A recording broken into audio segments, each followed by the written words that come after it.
Indonesia berada di kawasan Ring of Fire atau cincin api Pasifik yang membuat negara ini tak hanya memiliki banyak gunung api, tetapi juga potensi gempa bumi yang banyak. Secara etimologi, gempa megatrust adalah gempa bumi yang berasal dari zona megatrust. Mega artinya besar, dan trust berarti sesar sungkup. Zona ini terletak di perbatasan pertemuan continental crust atau kerak benua dan kerak samudra atau oceanic crust.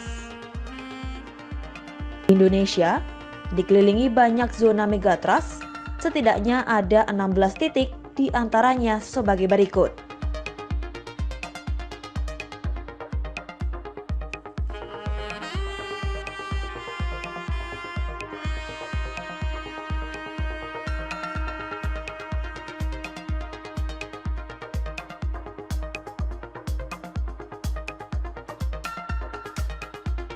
Namun dua zona megatrust di antaranya telah sejak lama menjadi perhatian banyak ilmuwan hingga pakar kegempaan, yakni zona megatrust Selat Sunda dan Mentawai Siberut.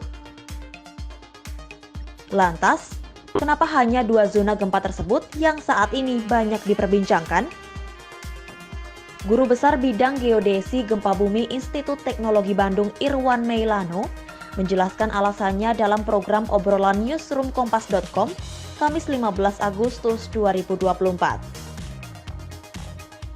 Menurut Irwan, secara historis gempa besar yang terjadi di kawasan zona Mentawai Siberut yang tercatat adalah di tahun 1797 dan 1833. Setelah itu, tidak ada gempa yang terjadi, namun di sekitar zona tersebut sudah banyak gempa besar yang terjadi, seperti gempa Aceh pada 2004, gempa Nias tahun 2005, disusul beberapa gempa seperti di Bengkulu. Meski begitu, di zona megatrust Mentawai Siberut tidak terjadi gempa sama sekali. Demikian juga dengan zona megatrust Selat Sunda. Kepala Pusat Gempa dan Tsunami BMKG Daryono juga mengatakan bahwa catatan sejarah kegempaan menunjukkan seismic gap di zona ini sudah berusia 267 tahun. Tercatat gempa besar yang pernah melanda zona ini terjadi pada 1752 yang juga menyebabkan kerusakan dan tsunami di masa itu.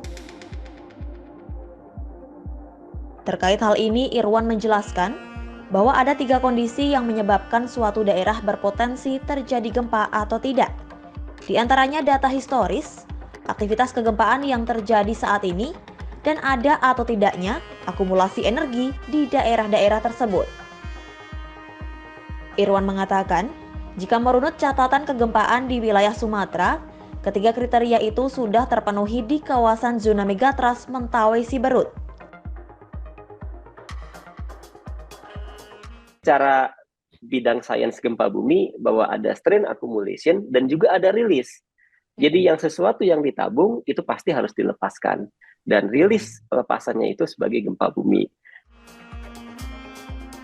Lebih lanjut, Irwan menyimpulkan, jika sebelumnya pernah terjadi gempa di zona tersebut, maka kemungkinan besar gempa akan kembali terjadi.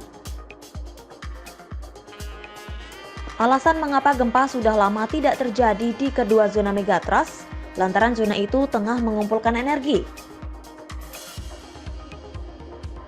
Hal ini dapat dilihat dari pengamatan geodetik yang merupakan olahan dari pengamatan Badan Informasi Geospasial dan BRIN.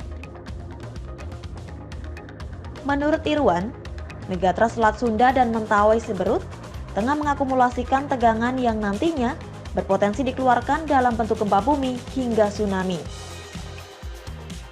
Meski begitu, Irwan berharap tidak akan terjadi gempa di kedua zona tersebut, meskipun potensi tegangan semakin meningkat dari tahun ke tahun.